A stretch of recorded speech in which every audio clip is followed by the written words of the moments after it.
Hey you, yeah you who clicked on this video. Thanks for giving our channel a shot. And if you will, please do us the honor of watching the video all the way through. Appreciate it. Now onto the video. So, Naughty Dog, Neil Cuckman, and Sony have finally released The Last of Us Part 1, and surprise, surprise, both critics and users seem to be less than enthused about this.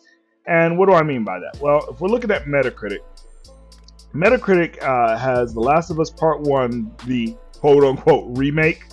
I don't even like to use that word when we're talking about this game, but for sake of argument, and so the ponies don't come out and start crying, let's do it.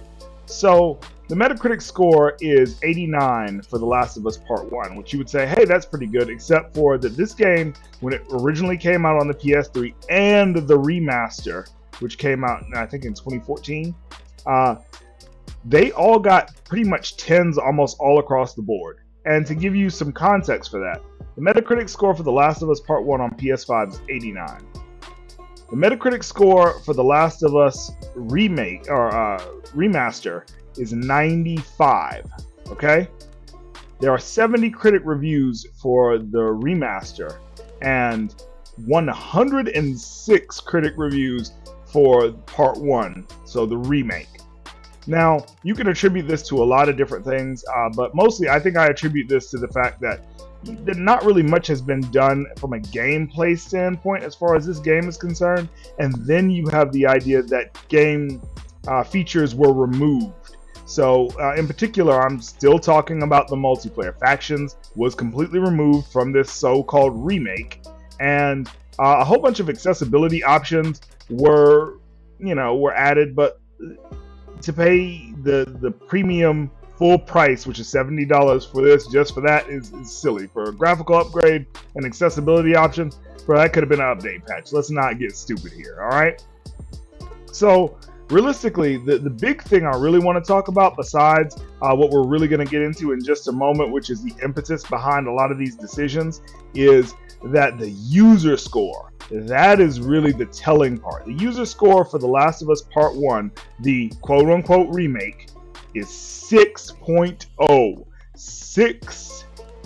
A game that garnered 10s across the board. And again, let's juxtapose this. We're only dealing with facts here. So the user score for The Last of Us Remastered was 9.2. So we're talking about a differential of 3.2 points. That is crazy in a 10-point scale. That is insane.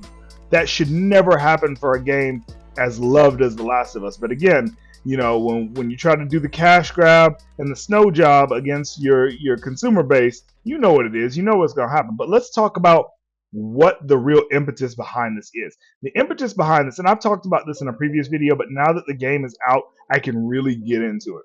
So there's a transmedia strategy going on with The Last of Us. And what we're seeing with that is them releasing two types of media almost simultaneously in regard to this intellectual property. So what you have is this quote-unquote remake that releases almost at the same time as the trailer for the HBO Max Last of Us series. Okay, so put that away for a second.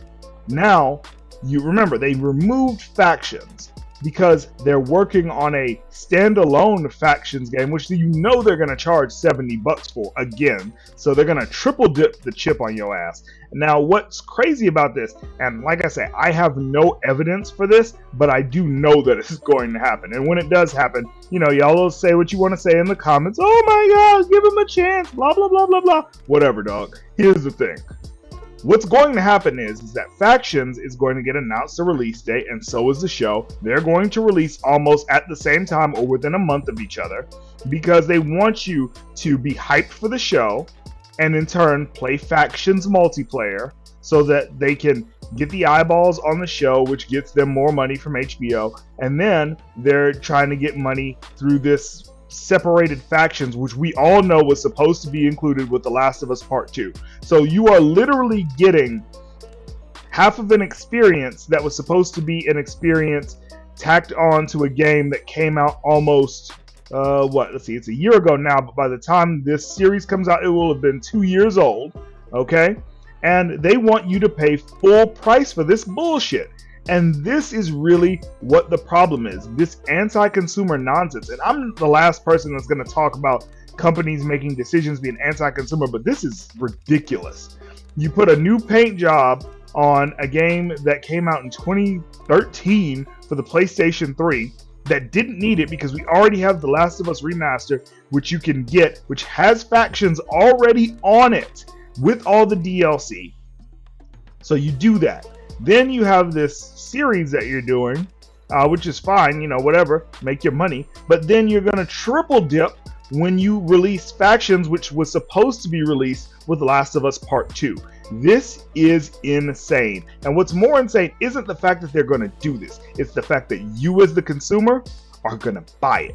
That is what sends a message to Naughty Dog and Sony to let them know to keep abusing you, keep bending you over the barrel, that you'll take it and you'll ask for some more. So if you bought this day one, knowing that you've played this game before, you're part of the problem. Now, if you've never played The Last of Us, I understand buying the Part 1 remake or whatever. I get it. You know, you want it to look the best as possible. It makes sense. Not, you know, never mind the fact that you can get The Last of Us Remastered, I think sub $20 right now. But, you know, I get it. I get it. But if you have played this game, if you've bought this game more than once, you're the same person that's bought Grand Theft Auto 5 like 8 times, you know, for everything from your PlayStation 3 to a Texas Instruments calculator. You're that dude. And the fact of the matter is that you are the people that are encouraging these companies to keep trying this bullshit when it comes to not respecting the customer. So if it keeps happening again, I know I'm not at fault. I didn't spend $70 for this shit. But if you did, just know you don't get to complain because it's your fault. So with that being said, let me know what you thought about The Last of Us Part 1. If you think this whole strategy from Sony and Naughty Dog is just the way to go, it's A-okay, and you don't mind throwing away your hard-earned money, or if you believe that, you know, you're not going to support this in any way, shape, form, or fashion, and you're going to demand the respect from these companies. Without respect, we reject. Shout out to Doomcock. See you on the next one. 8-Bit Heroes out. Peace. If you'd like to get a shout out on the channel, then hit that like button, maybe share it with a couple of friends, and do us the biggest honor of all, and subscribe to the channel so you can join the 8-Bit Heroes family. And while you're at it, hit that bell icon so you can be notified when our new videos come out.